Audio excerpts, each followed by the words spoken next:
Mum. Brilliant. So much fun. And lovely to see you. Yeah, do you reckon we're all going to get snowed in? Oh, I don't know. We may be here for the whole of New Year. Christmas. Me and Subo doing spoons on the floor, keeping warm. Imagine it. Oh, how lovely. Well, we'll just keep the cameras rolling. What a series it'll be. We're like Celebrity Big Brother. I know, mate. Day 28. So listen, tonight you are... I mean, you're filming tonight, aren't you? I know it doesn't go out until next Monday. Yeah. But tonight you have one of your wish list interviewees. Cheryl Cole. Yes. She's singing and chatting. So, yeah. Well, who's still on the wish? I know that you don't like to say who you'd like to get because you've said in the past you've done that and they've ended up in rehab and not been able to make it. Yeah, I know, or they... Oh, really? But no, you know what? I'd love Gaga, Lady Gaga. Yeah. And I mean, sometimes I bumped into her a few times and, you know, I've said something, but they just do that. When she did have, like, a doily over her and a cheese and pineapple egg chog on her head. And, but yeah, I'd love her, Beyonce. George Michael, you've said? Oh, I'd love George. Because I'm always taking the mickey, you know, a bit about with his driving and everything. But I'd love him to come on and we'll have a laugh. Yeah. But also on that list, because I looked at... You mentioned this before, Madonna and Gaga and George Michael, the casts of The Only Way is Essex. Oh, I love them. I met Nanny Pat. Oh, Do you want did you? it? Yeah. And I sampled her sausage plat. Was it good? Oh, melts in your mouth. To die for? Yeah, and it was my dream, and I just went, when I saw her, I didn't know what to say. I went, Nanny Platt, and I just sort of, like, curtsied. Now, you'll get those sort of interviews where it's kind of like you struggle to get through them somewhat, and you're sort of, not pet hate as strong as that, but the ones that you find quite tough are sort of young American... media-trained. Starlets, if you like. I love London. And when they start going, oh, my God, I eat pies and pasties, I love fish and chips.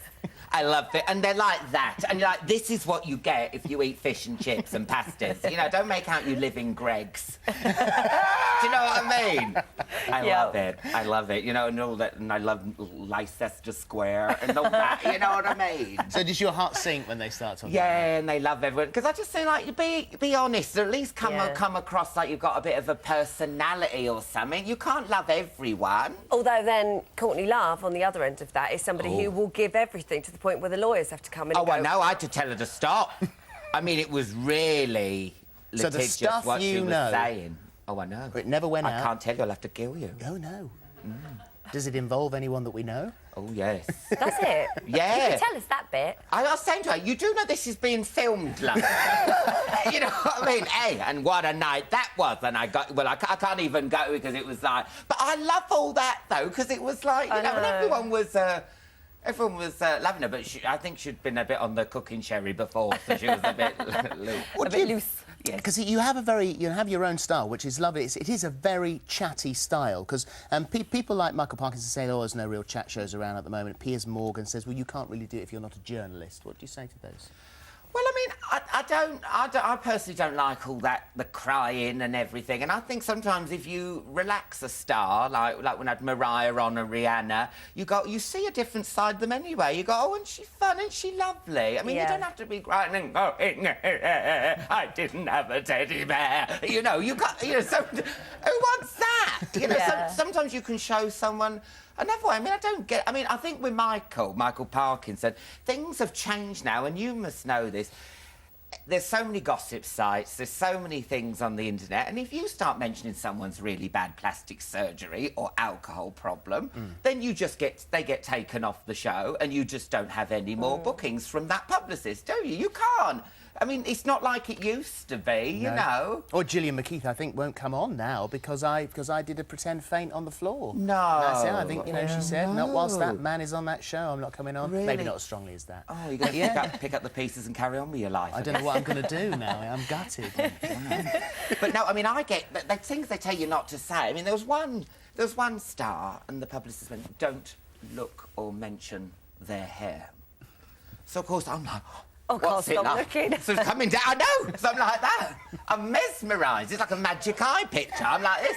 And then they come down the stairs, and sometimes that's the first time I see them, and I'm like, whoa. But then don't say that to me. It puts me off. What was the hair like?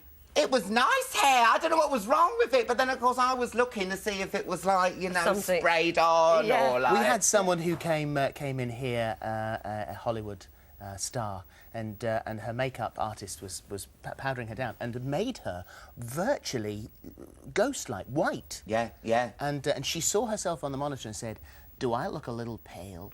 And her makeup artist said, "No, just delicate." And left her and walked off. And I thought she looks like she's dead. Oh, well, what about the ones with the Botox? And you don't even know what expression you're like, knock twice if you're angry. It's like contacting someone on the other side. Hello? Well, you're going on tour again, aren't you? Oh, don't I feel sick. I know, well, I was going to say, because you genuinely have stage fright, don't you? Yeah. And then I get on it and Dr. Showbiz helps me out. Well, you were talking about Dr. Showbiz. I've never heard of this Dr. Showbiz, but I like Well, it's like him. Dr. Theatre, isn't it? Dr. Yeah, Theatre, I mean, Dr. you could Showbiz, have the Dr. Telly. worst cold ever, and then you go on stage and it's like... You feel good, yeah. Yeah, so it's called Spexy Beast, and I'm doing an arena tour. Brilliant and, name. So as it stands at the moment, you're terrified and fretting about it. I've been doing secret gigs, and they're going really well. So that's what made me think, right, because I tested loads out first. I thought, I don't want to say I'm doing an arena gig, and then like you get people going. You don't want that at the O2, do you? No, thanks. Echoing around the building. Yeah, hello. Please come back. So yeah, and it went really well, and I thought, oh, Alan, you still got it. You're still funny, and the jokes are going really well. So yeah, and I just... Well, when you get closer to that, come back and... Yeah, come back. I will, let's yeah. hear all about it. Chatty Man is Monday at 10 on Channel 4. Thank you. Thank you. Happy Christmas. Happy Christmas. Oh, yeah. yeah. Very much. It looks slow stop, so it looks like we might get out. Ooh.